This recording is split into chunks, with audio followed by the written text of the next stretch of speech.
మహా సీఎం ఎంపిక daily సీరియల్ను తలపిస్తోంది. BJP కూటమికి పూర్తి స్థాయి మెజారిటీ వచ్చినా సర్కారు ఏర్పాటుపై అనిశ్చితి కంటిన్యూ అవుతోంది. రోజులు గడుస్తున్నా మహారాష్ట్ర నుంచి రాజకీయం ఢిల్లీకి చేరినా కొత్త సీఎం ఎవరన్న దానిపై ఉత్కంఠ వీడట్లేదు. ఎన్నికల ఫలితాలు విడుదలైన వారం రోజులవుతున్నా ప్రభుత్వ ఏర్పాటుపై ఇంకా క్లారిటీ రావడం లేదు. నిన్న జరగాల్సిన మహాయుతి కీలక సమావేశం అనుకోకుండా రద్దవడంతో సీఎం ఎంపిక కథ మళ్లీ మొదటికి వచ్చింది.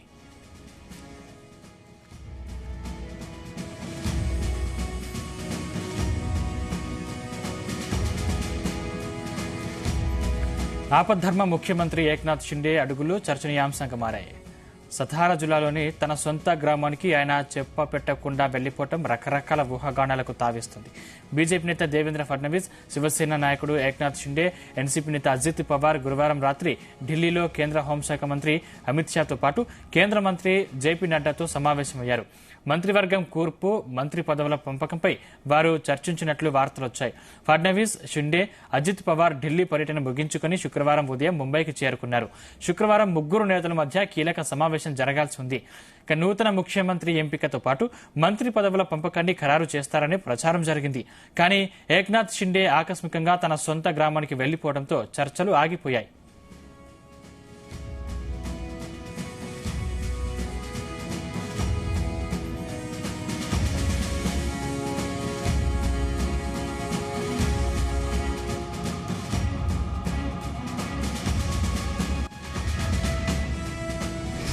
తాజా పరిణామాల పట్ల షిండే అసంతృప్తితో ఉన్నారని, అందుకే అలకబూని మిత్రపక్షాలతో చర్చలు కొనసాగించడానికి ఇష్టపడట్లేదని తెలుస్తోంది.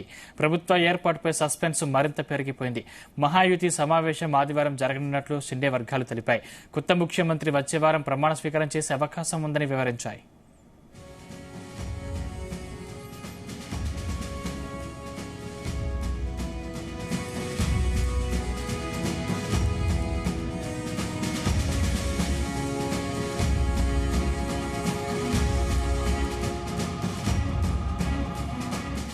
తమ పార్టీ నేత ఏక్నాథ్ షిండేలో ఎలాంటి అసంతృప్తి లేదని, ఆయన శనివారం ముంబైకి తిరిగి వస్తారని శివసేన నాయకుడు ఉదయ్ సామంత్ చెప్పారు.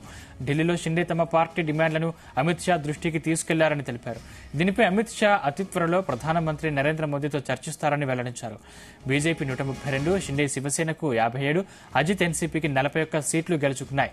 సీఎం కుర్చీ కోసం 3 పార్టీల ముఖ్య నేతలు పోటీ పడ్డారు. కానీ మిత్రపక్షాలకు సీఎం పదవి ఇచ్చేందుకు బీజేపీ అధిష్టానం అంగీకరించడం లేదు. దాంతో కనీసం మంత్రి పదవుల్లోనైనా ఎక్కువ వాటా సొంతం చేసుకోవాలని షిండే, అజిత్ పవార్లు ఆరాటపడుతున్నారు. మిత్రపక్షాలకు 20 మంత్రి పదవులు ఇవ్వడానికి బీజేపీ పెద్దలు సుముఖంగా ఉన్నట్లు తెలుస్తుంది. ఇందులో తమకే ఎక్కువ పదవులు కావాలని అజిత్ పట్టుబడుతున్నారు. మరోవైపు బీజేపీ శాసనసభ పక్షం ఇప్పటికీ సమావేశం కాలేదు. తమ నాయకుడిని ఎన్నుకోలేదు.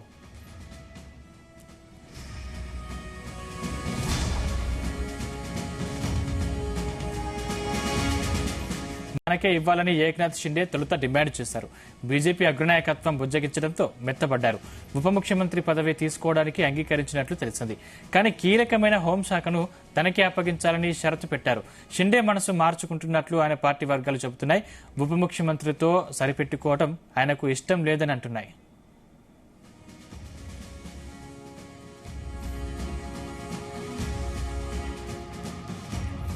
ఇదిలా ఉండగా ఉప ముఖ్యమంత్రి పోస్టుపై షిండే శివసేనలో 2 రకాల వాదనలు వినిపిస్తున్నాయి.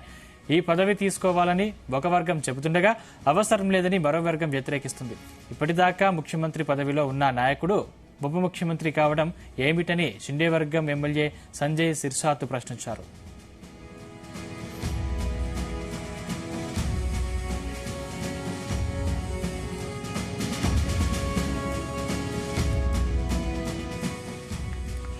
పెద్ద పదవిలో ఉన్న వ్యక్తి చిన్న పదవిలో ఇమడలేరని ఆయన చెప్పారు. ఉప ముఖ్యమంత్రి పదవిలో షిండే కూర్చునే అవకాశం లేదని అన్నారు. కూటమి ధర్మాన్ని తన తండ్రి గౌరవిస్తారని, వ్యక్తిగత ఆకాంక్షలను ఆయన ప్రాధాన్యం ఇవ్వబోరని ఏక్నాథ్ షిండే తనయుడు ఎంపీ శ్రీకాంత్ షిండే స్పష్టం చేశారు. ఇప్పుడు ఏక్నాథ్ షిండే ఎటువైపు అడుగులు వేస్తారన్నది ఆసక్తికరంగా మారింది. ఒకవేళ ఆయన కాంగ్రెస్ నేతృత్వంలోని మహావికాస్ అఘాడితో జట్టు కట్టినా ప్రభుత్వ ఏర్పాటుకు వారి బలం సరిపోదు.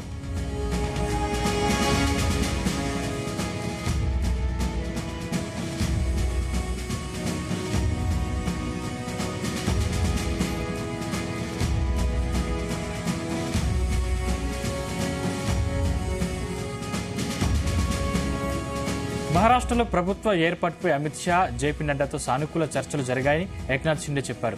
ఆయన శుక్రవారం ఉదయం ఢిల్లీలో ముంబైకి బయలుదేరి ముందు మీడియాతో మాట్లాడారు. కొత్త సీఎం ఎంపికపై 1-2 రోజుల్లో నిర్ణయం తీసుకుంటామని వెల్లడించారు. ముంబైలో మహాయుతి కీలక సమావేశం జరగబోతోందని, చర్చలు కొనసాగుతాయని అన్నారు. ప్రభుత్వ ఏర్పాటుకు తాను అవరోధం కాబోనని ప్రధాని మోదీ, అమిత్ షాల నిర్ణయానికి కట్టుబడి ఉంటానని స్పష్టం చేశారు. మహాయుతి కూటమి పరోటాల మధ్య చక్కటి సమన్వయం ఉందని వివరించారు. అతి త్వరలో ప్రభుత్వాన్ని ఏర్పాటు చేస్తామని ఏక్నాథ్ షిండే ప్రకటించారు. పదవుల వెంట పడటం లేదని తమకిష్టం లేదన్నారు.